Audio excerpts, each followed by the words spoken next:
there might be one victim who's lying, but when you have two, three, four, and the victims keep coming forward, they tend to be telling the truth. What was your initial reaction to Lizzo's response? Well, Christina, when you and I spoke during Legally Us last week, I said this is going to go in one of two directions. Either Lizzo was going to come out, apologize, try to make things right, and maybe we would come to some sort of resolution, or more likely that she was going to deny the allegations. And that's exactly what happened. But just because people deny something doesn't mean it's not true. And civil and criminal defendants do it all the time. So in this particular case, we're seeing witnesses come forward every single day that are supporting our client's allegation. These are individuals that might want to become part of the lawsuit, or people that don't want to be a part of the lawsuit, or witnesses, or just folks that are just saying anonymously that, yes, the same thing happened to me. It's very similar to the Me Too movement.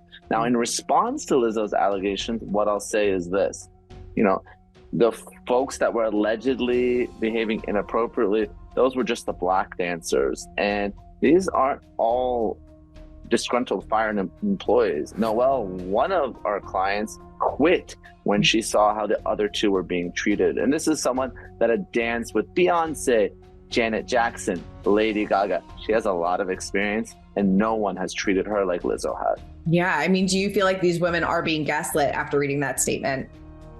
I do, Christina, and that's, something that excites me as a lawyer, because that's what judges and juries are for. We're looking forward to presenting our case in the public courtroom to a jury of our peers, and they're the ones who are going to decide, who's telling the truth and who's not. And what I like to say is, and we've seen this in different types of sexual assault, sexual abuse cases, there might be one victim who's lying, but when you have two, three, four, and the victims keep coming forward, they tend to be telling the truth. Yeah, if you were Lizzo and Lizzo's legal team right now, would you be worried? Because like you said, so many other people are now coming forward.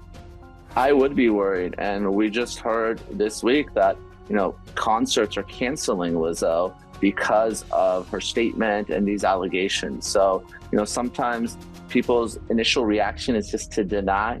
My kids do that all the time when they're accused of something, but that doesn't mean that's the right legal strategy or even the right PR move. Yeah. Now, do these dancers, want Lizzo to be quote unquote canceled, or what are they hoping for in the future for Lizzo?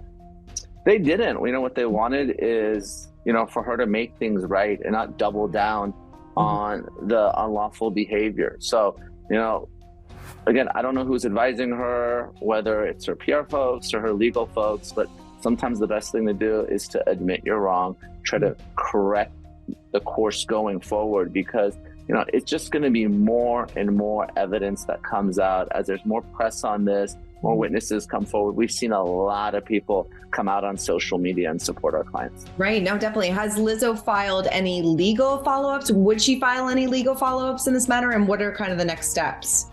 We haven't received anything yet. She has hired Marty Singer, who represents a lot of these Hollywood celebrities. He's representing Olivia Wilde and Jason Sudeikis. That's one of our cases. I previously litigated against him. So, she's lawyered up. He's a good lawyer, and I'm looking forward to seeing him in court. But, there hasn't been a whole lot aside from that public statement that she put out last week. Got it. So you feel like this will go to trial and probably not settle? I think so, unless there's a dramatic turn and she does a 180 and really treats this case differently. This isn't the type of case that denial is going to work, because if she continues to do so, she's going to have to explain herself in a courtroom.